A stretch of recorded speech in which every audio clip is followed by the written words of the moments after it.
ഇല്ലാ അലല്ലാഹി റിസ്ഖുഹാ. അല്ലാഹു റബ്ബ് സുബ്ഹാനഹു വ തആലയാണ് അതിന് റിസ്ക് നൽകുന്നത്. എല്ലാവർക്കും റിസ്ക് നൽകാമെന്ന് അല്ലാഹു തആല ഏറ്റിട്ടുണ്ട്. ആ റിസ്ക്കിനുള്ള സബബുകളാണ് നമ്മൾ ചെയ്യുന്ന ജോലികളും തൊഴിലുകളും, നമ്മൾ ചെയ്യുന്ന എല്ലാ പ്രവർത്തനങ്ങളും. അതിനുള്ള സബബുകൾ മാത്രമാണ്. നമ്മൾ എത്ര ഓടിക്കതച്ചാലും, എത്ര തന്നെ നമ്മൾ കഷ്ടപ്പെട്ട് അധ്വാനിച്ചാലും, പടച്ച തമ്പുരാൻ നമുക്ക് നിശ്ചയിച്ചതെന്തുണ്ടോ ആ നിശ്ചയിച്ചത് മാത്രമേ നമ്മിലേക്ക് കിട്ടുകയുള്ളൂ, നമുക്ക് എത്തുകയുള്ളൂ.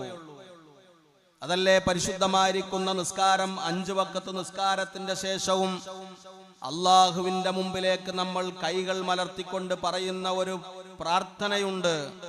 അല്ലാഹുമ്മ ലാ മാനി അലിമാ അഅ്തൈത വലാ മുഅതി അലിമാ മനഅത വലാ റാദ്ദ ലിമാ ഖളൈത. അല്ലാഹുവേ, നീ നൽകിയതിനെ തടയുന്ന ഒരാളുമില്ല, നീ തടഞ്ഞതിനെ നൽകുന്ന ഒരാളുമില്ല.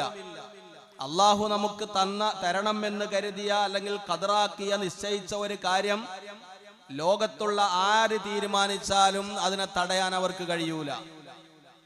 അല്ലാഹു നമുക്ക് തരൂല എന്ന് തീരുമാനിച്ച ഒരു കാര്യം ഈ പ്രപഞ്ചത്തിലുള്ള മുഴുവൻ ശക്തികൾ ഒരുമിച്ച് കൂടിയാലും അത് നമുക്ക് നേടിയെടുക്കണമെന്നോ അല്ലെങ്കിൽ നേടിത്തരണമെന്നോ ആഗ്രഹിച്ചാൽ അല്ലാഹുവിന്റെ തീരുമാനമില്ലെങ്കിൽ അത് നടക്കൂല.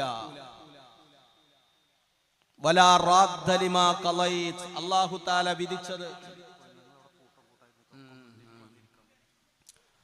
അല്ലാഹു വിധിച്ചതെന്തുണ്ടോ ആ വിധിയെ തട്ടിക്കളയാനോ തട്ടിമാറ്റാനോ ഒരു ശക്തിക്കും കഴിയില്ല എന്ന് നമ്മളെല്ലാ സമയത്തും നിസ്കാരശേഷം അള്ളാഹുവിന്റെ മുമ്പിൽ കൈകൾ മലർത്തി പറഞ്ഞുകൊണ്ടിരിക്കുന്നു. ആ ഒരു പ്രതിജ്ഞ നമ്മൾ കുനൂത്തോതാണെങ്കിലും സുബഹിന്റെ കുനൂത്തിലും നമ്മൾ അത് തന്നെയാണ് പറയുന്നത്. അപ്പൊ ആ ഒരു വിശ്വാസം നമുക്ക് എപ്പോഴും ഉണ്ടാവണം. നമ്മളിങ്ങനെ എന്തെങ്കിലും ഒരു പ്രയാസം ഉണ്ടാകുമ്പോൾ വേഗം അത് എന്തോ അയൽവാസികളെ കുറിച്ചോ അല്ലെങ്കിൽ കുടുംബക്കാരെ കുറിച്ചോ അല്ലെങ്കിൽ സ്വന്തം സഹോദരങ്ങളെ കുറിച്ചോ നമ്മളൊരു തെറ്റിദ്ധാരണ. അവിടൊക്കെ നമ്മളെപ്പോഴും ചിന്തിക്കേണ്ടത് പടച്ച തമ്പുരാൻ എനിക്ക് നിശ്ചയിച്ചത് എന്താണെങ്കിൽ അതുണ്ടാവും, അത് അള്ളാഹുവിന്റെ ഖളാ എന്താണെങ്കിൽ അതുപോലെ നടക്കും എന്നുള്ള ഒരു വിശ്വാസം നമുക്കൊരു മുഅ്മിനായ മനുഷ്യർക്ക് എപ്പോഴും ഉണ്ടാവണം.